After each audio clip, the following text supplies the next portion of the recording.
क्योंकि शंकर जी की पूजा इतनी सरल है, शंकर भगवान अपने आप को इतना सरल बनाए। कहा गया है कि अगर आपको कुछ भी ना मिले भोग लगाने के लिए, हमारे पास नहीं सुविधा है, नहीं हमारे पास समय नहीं है भोग लगाने का, ये सब पकाने का, सिद्ध करने का, भोलेनाथ कहते हैं अपने घर से कच्चा चावल ला करके हमारे ऊपर चढ़ाओ, हमारा ही परिवार इतना लंबा है कि हम बनाएंगे और खाएंगे। है नहीं? राम जी को, कृष्ण जी को, दुर्गा जी को, सभी देवताओं को कोई कहता है हमारा ये पुष्प प्रिय, कोई कहता नहीं नहीं हमें ये फूल ज्यादा प्रिय, कोई कहता है हमें ये ज्यादा प्रिय। भोलेनाथ के पास और सब पत्ते गए दौड़े दौड़े, पुष्प गए दौड़े दौड़े कि भोलेनाथ हमको कोई स्वीकार नहीं कर रहा है। बोले अच्छा, बोले हाँ, बोले तो ठीक है, अगर आपको कोई नहीं स्वीकार कर रहा है तो आपको हम स्वीकार करें। बोले फूल मिले तो लाओ और ना मिले तो कहीं से कोई भी पत्ता हो उसको नोच कर लाओ, हम पर चढ़ाओ, हम उसी में ही प्रसन्न हो जाएंगे, चाहे वो भांग का हो, चाहे वो गांजा का हो, चाहे वो कुछ भी। अब देखिए सिंह की सवारी, शेर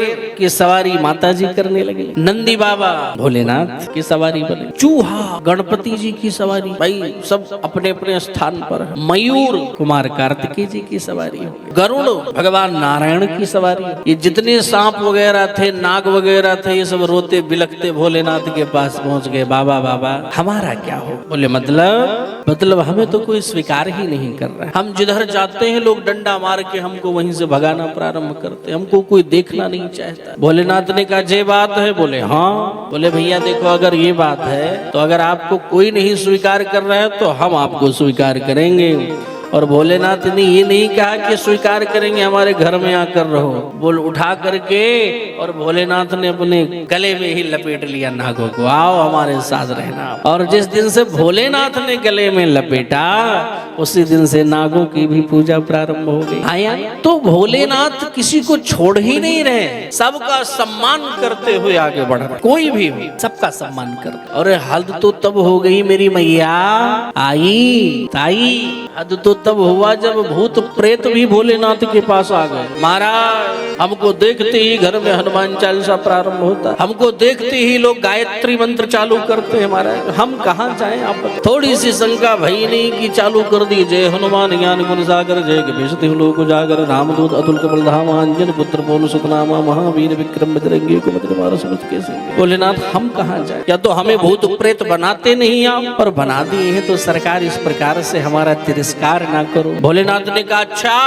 बोले ठीक है, अगर तुम्हें कोई स्वीकार, ये समाज नहीं स्वीकार कर रहा है, ये लोग आपको देख करके भग जाते हैं, साहब हमारे टीम में आ जाओ। भोलेनाथ पूरे भूत प्रेत पिशाच एक से, किसी का नाक उल्टा है तो किसी का मुंह उल्टा है तो किसी का सर उल्टा है तो किसी का पैर उल्टा है, सब भोलेनाथ के मित्र बनकर बैठे। दोनों हाथ उठाकर बोलना पड़ेगा हर हर महादेव, आवाज पर्याप्त मात्रा में नहीं है, हर हर महादेव। तो ऐसे दयालु हमारे भोलेनाथ, जैसे कोई नहीं स्वीकार करता है भोलेनाथ उसे स्वीकार कर लेता है। अच्छा एक और बहुत बड़ी विडंबना घर में है भोलेनाथ की।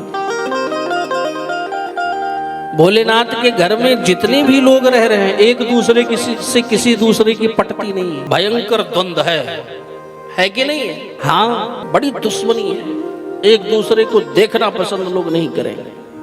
अब कैसे मालूम आपको, बताइए भोलेनाथ का जो वाहन है वो क्या है? नंदी बाबा। और माता जी का वाहन सिंह। सिंह क्या नंदी को देखना पसंद करेगा? तुरंत आक्रमण करेगा शेर। कितना बड़ा रिक्स का काम है। और यही नहीं, शंकर जी के गले में नाग, और शंकर जी के एक जो छोटे वाले बेटा गणेश जी हैं उनका वाहन क्या है? जोर से बोलो, चूहा। चूहा नीचे बैठा हुआ डर रहा है कि कहीं शंकर जी के गले का हार नीचे आया तो सबसे पहले चूहा को ही सीताराम करेगा, करेगा नहीं करेगा? डर रहा है बेचारा, बड़ी मुसीबत में बैठा। तो जो कार्तिकेय जी का वाहन है मयूर, तो मोर क्या कह रहा है चूहा से? डरो नहीं। बोले क्यों? बोले डरे क्यों ना, कहीं गले का हार नीचे आया तो हम तो जिंदगी से हार जाएंगे। तो मोर कह रहा है नहीं, हम किस लिए बैठे हैं, गले के हार को नीचे आने तो हम दोबारा पहनने का मौका नहीं देंगे। यानी सांप चूहे की दुश्मनी सांप चाहे तो चूहा को मार दे, और इधर मोर बैठा हुआ है, ये सांप से इसकी दुश्मनी है, ये सांप को मारने खाने। शंकर जी के पास तीसरा नेत्र है, अगर तीसरी नेत्र, अगर तीसरा नेत्र खुल जाए महाराज तो क्या होगा, ज्वाला निकल पड़ेगी। और शंकर जी की जटाओं में क्या है, गंगा जल, तो यानी जल भी साथ में और ज्वाला भी साथ में, शेर और नंदी साथ में, मोर और सांप साथ में, और सांप और चूहा साथ में। इतनी विडंबना होने के बाद भी भोलेनाथ कितनी मस्ती में रहते हैं, ऐसा लगता है दुनिया और जमाने से कोई मतलब नहीं, वो अपनी मस्ती में मस्त हैं। किसी ने कहा था कि मस्त राम मस्ती में आग लगे, ऐसे मस्ती में भोलेनाथ। एक बिल्व का पत्ता चढ़ा दो भोलेनाथ उतने में ही प्रसन्न हो जाएंगे, कच्चा चावल चढ़ा दो भोलेनाथ प्रसन्न हो जाए। बस बिल्व पत्र अगर 3 पत्ते वाला हो, तो शास्त्र में तो यहां तक लिखा है त्रिदलम त्रिगुणाकारम, 3 पत्ती वाले बिल्व पत्र को त्रिदलम बोलते हैं। क्या बोलते हैं, त्रिदलम। त्रिदलम त्रिगुणाकारम त्रिनेत्रम चात्रिधायुधम त्रिजन्म पाप संहारम बिल्वपत्रम शिवार्पणम।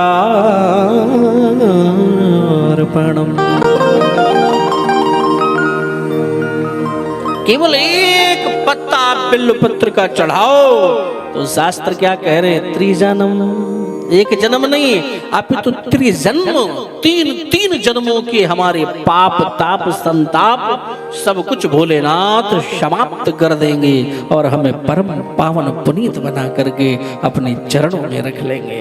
ऐसे दयालु भोलेनाथ। एक बिल्व पत्र चढ़ा। अच्छा, अब कामना परख अलग अलग है कि हम कब भोलेनाथ को तिल चढ़ाएं, कब भोलेनाथ को हम चावल चढ़ाएं, कब भोलेनाथ को हम कौन सा पुष्प अर्पण करें, कब उनको हम मधु अर्पण करें, कब हम उनको दूध अर्पण करें, ये हमारी कामनाओं के ऊपर डिपेंड। और बाकी कुछ भी ना मिले तो बस एक लोटा जल चढ़ा दो। कल हमने क्या कहा था, लाभ को छोड़ हानि नहीं।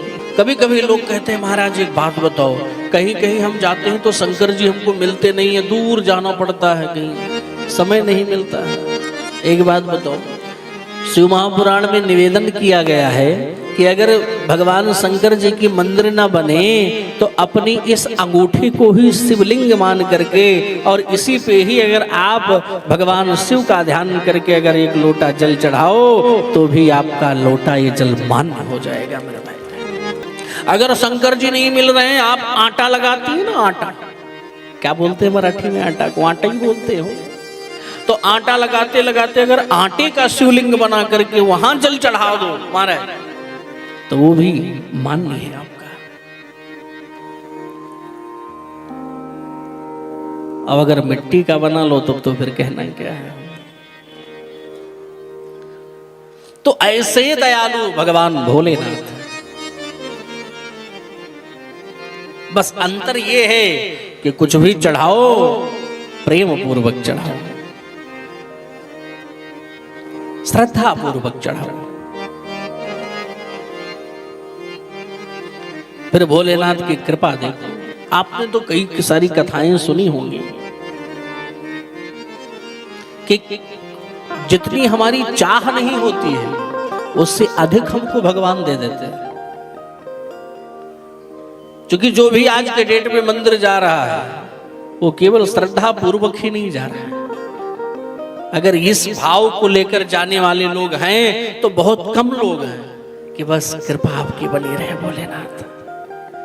भोलेनाथ हमारा भी मन आपके चरणों में लगे, यही कृपा करो। बस ये बात कहने वाले मुश्किल से 1 या 2% लोग ही हैं।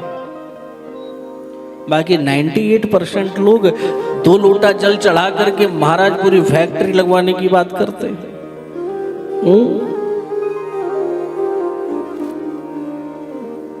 भोलेनाथ तो हिसाब बनाते बनाते परेशान रहते हैं। तो इसलिए